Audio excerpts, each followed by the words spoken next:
Hello दोस्तों। GS गुरु discussion class में आपका स्वागत है। मैं हूं ज्ञानेश्वर सर। और आज के जो है न्यूज़पेपर का कटिंग जितने भी है उसको इस वीडियो के माध्यम से यानी कि समाहित किया गया है, जो एग्जाम की दृष्टि से बहुत महत्वपूर्ण है। तो आइए देखते हैं पहला टॉपिक क्या है। पहला जो दिया है, ब्रिटेन के पीएम ऋषि सुनक का Rwanda bill house of common से हुआ पास। देखिए, ये रवांडा बिल है क्या, इसके बारे में आज की वीडियो में हम देखेंगे। फिर उसी तरीका से आगे देखेंगे। नेक्स्ट टॉपिक जो है, आपको युगांडा में NAM जिसको बोलते हैं नेम या गुट निरपेक्ष आंदोलन, है ना, इसके बारे में देखेंगे कि इसका स्थापना किसने किया था, कौन कौन भारत के भी किस प्रधानमंत्री का इसमें योगदान था, है ना। और फिर देखेंगे और भी किन को जो है राष्ट्राध्यक्ष थे जिनका इनका योगदान था, बहुत ही यानी कि इम्पोर्टेंट है। और इसमें जो है कुल कितने देश शामिल हैं, इसका मुख्यालय कहाँ है, इसका स्थापना कब हुआ था, इसके बारे में हम लोग देखेंगे। देखिएगा ये फिगर है। फिर उसके बाद देखेंगे नेक्स्ट टॉपिक है, जिसमें इसकी चर्चा किया गया था अभी कि G77 का बैठक, है ना। तो ग्रुप ऑफ 77 का जो बैठक हुआ है, इसका जो है बैठक कहाँ होगा, है ना, इसका स्थापना किसने किया, यानी कब हुआ था, इसका अब जो है इसका उद्देश्य क्या था, इसके बारे में चर्चा करेंगे। नेक्स्ट जो टॉपिक है, यहाँ पे देखिएगा दिया है, अदन की खाड़ी में ड्रोन हमले का भारतीय नौसेना ने किया जवाब। देखिए, ये तो आपको यानी कि हेडिंग हो गया, लेकिन इससे कोई विशेष नहीं है। जो परीक्षा के यानी कि दृष्टि से महत्वपूर्ण होगा उसके बारे में हम इसमें चर्चा करेंगे। यानी कि अदन की खाड़ी है कहाँ, है ना, इसके बारे में हम लोग देखेंगे। फिर जो है उसी तरीका से यहाँ से आपको देखिए मैप से दिखाया जाएगा, इसके बारे में डिटेल्स बताया जाएगा।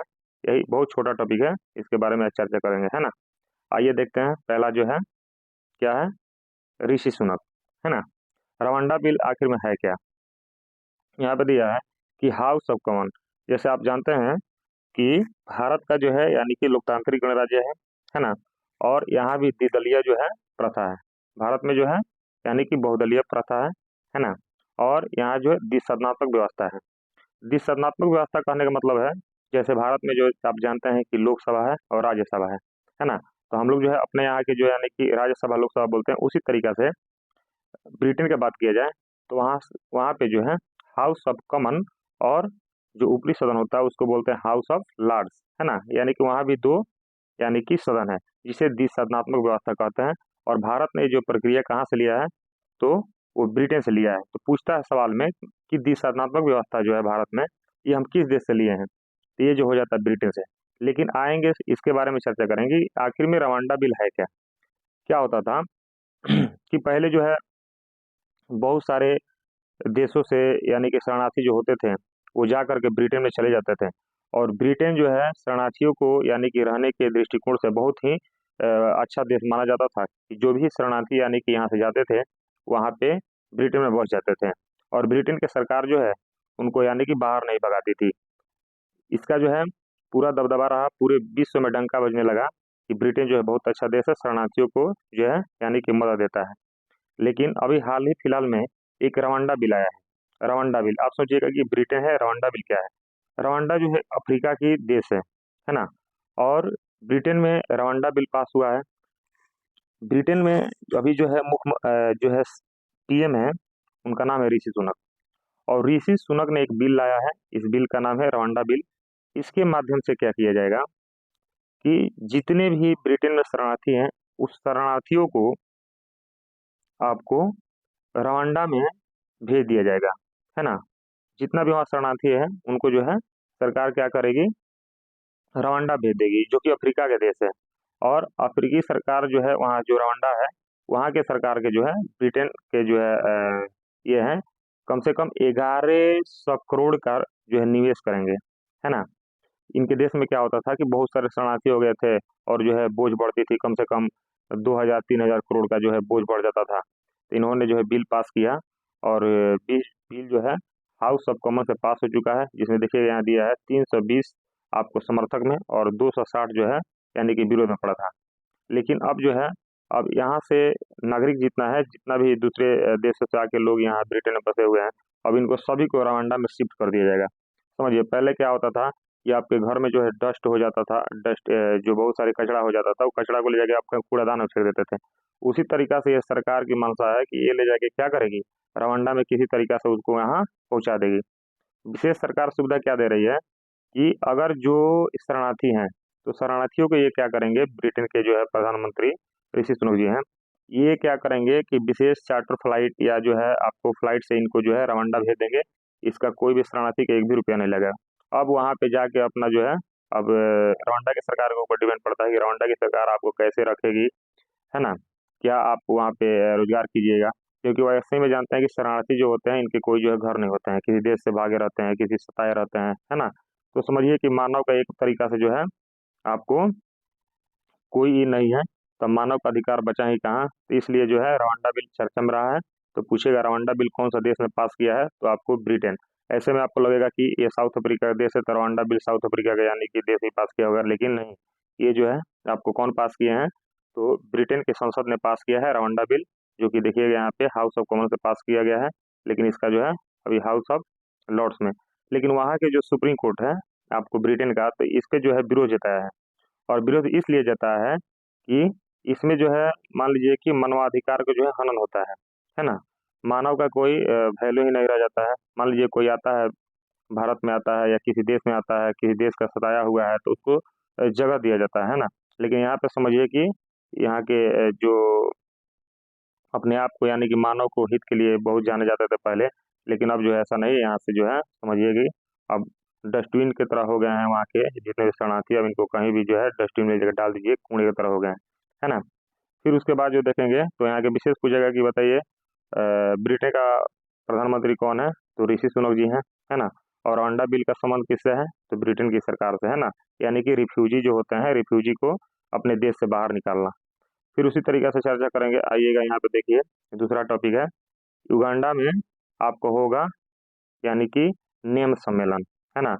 तो नेम सम्मेलन 2024 में अभी होने वाला है ना। ये और क्रम में जो है 19वें नंबर का है। कितने नंबर का है, 19वें नंबर का नेम सम्मेलन जो होगा आपको यानी कि रवांडा में होने वाला है।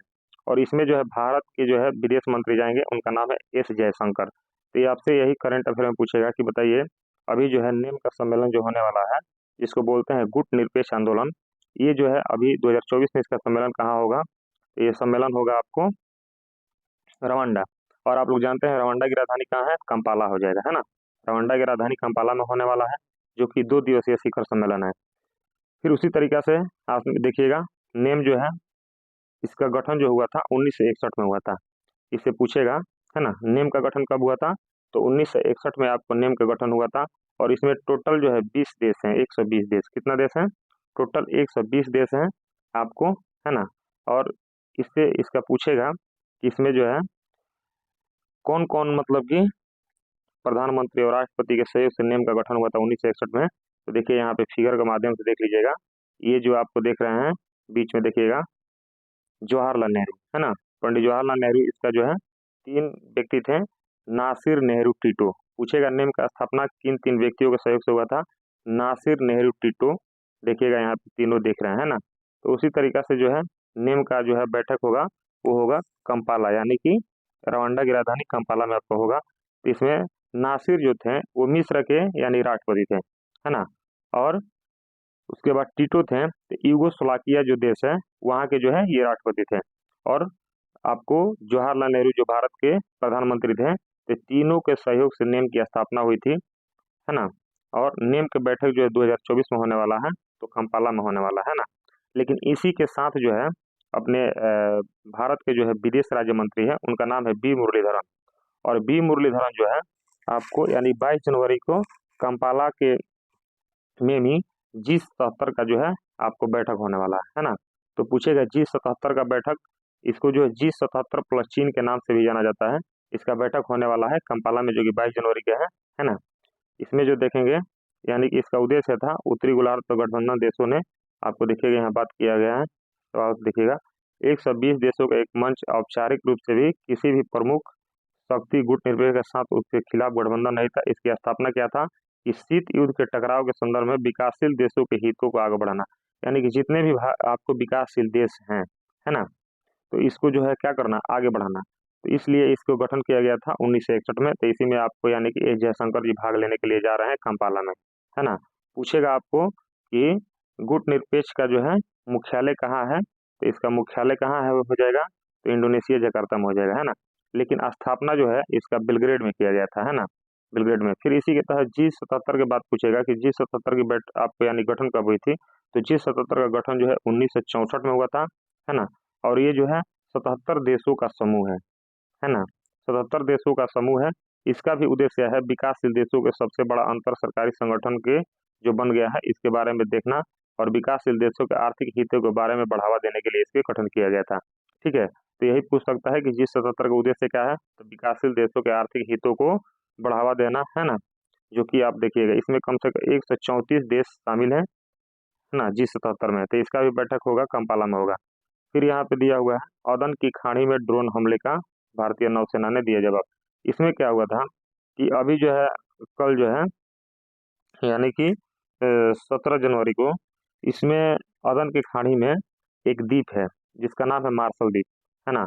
और मार्शल द्वीप के पास जो है भारतीय जो है जहाज थी और उसी पे जो है हमला किया गया था। तो ये हमला कौन किए थे, तो हमला करने वाले थे कौन, तो यमन के जो है आपको यहूती, है ना, यमन के जो है आपको इसको बोलते हैं हाउती, जो है एक आतंकवादी संगठन है। और यही हाउती आतंकवादी संगठन के द्वारा जो है भारतीय नौसेना पे यानी कि ड्रोन हमला किया गया था।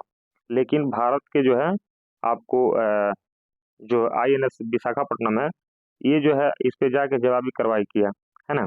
लेकिन ये जो है अमन के देखेंगे अदन की खाड़ी, तो अदन की खाड़ी जो है ये अरब सागर और यमन के जो है सोमालिया और जो है जिबूती वाला जो क्षेत्र है इसी के बीच ये स्थित है ना। देखिए यहाँ पे है आपको, तो अदन के खाड़ी जो है आप किसके किसके बीच स्थित है, तो यमन और सोमालिया के बीच जो है अदन की खाड़ी स्थित है ना। मैप के माध्यम से इसको देखेंगे अदन और सोमालिया। फिर जो है ये लाल सागर और अदन की खाड़ी केवल 20 किलोमीटर जो है चौड़ा एक जलसंधि है बाब उल मंद। जैसे आप देखिएगा महाद्वीपीय विभाजन जलसंधि के नाम से भी जाना जाता है बाब उल मंदे को, जो कि आपको कहाँ पड़ता है, यानी कि एशिया और जो है यानी कि यूरोप वाला क्षेत्र में यूरोप बोल रहे हैं अफ्रीका वाले क्षेत्र में ये पड़ता है ना, बाब उल मंद। तो यहीं पे देखिएगा अफ्रीकी देश है सोमालिया, है ना, उसी के एशिया और जहाँ पे एक यानी कि स्वेज नहर है, तो स्वेज नहर, है ना, भूमध्य सागर को लाल सागर से देखिएगा वहाँ पे जोड़ता है ना, भूमध्य सागर को लाल सागर से क्या करता है, जोड़ता है। तो वहीं पे जो है बहुत सारे यहाँ पे जहाज आते जाते रहते हैं ना, तो वहीं पे ये हमला किया गया था, ड्रोन हमला था, है ना। स्वेज नहर के जलमार्ग वहीं पे बहुत महत्वपूर्ण है, जो भूमध्य सागर, अरब सागर और जो हिंद महासागर को भी एक दूसरे से क्या करता है, कनेक्ट करता है। कम से कम 21,000 जो है जलयान हमेशा यहाँ से पार करते हैं, है ना। तो यही मेन मुद्दा था, और इसी के लेकर के तो विशेष पूछेगा अदन की खाड़ी कहाँ है, तो आपको यमन और सोमालिया के जो है सीमा पे स्थित है, इसको आप जो है ध्यान में रखिएगा, है ना। तो ये आज का रहा बहुत इंपॉर्टेंट टॉपिक, इसलिए आप लोग इसको यानी कि पेन डाउन भी करते रहिएगा। जय हिंद, जय भारत।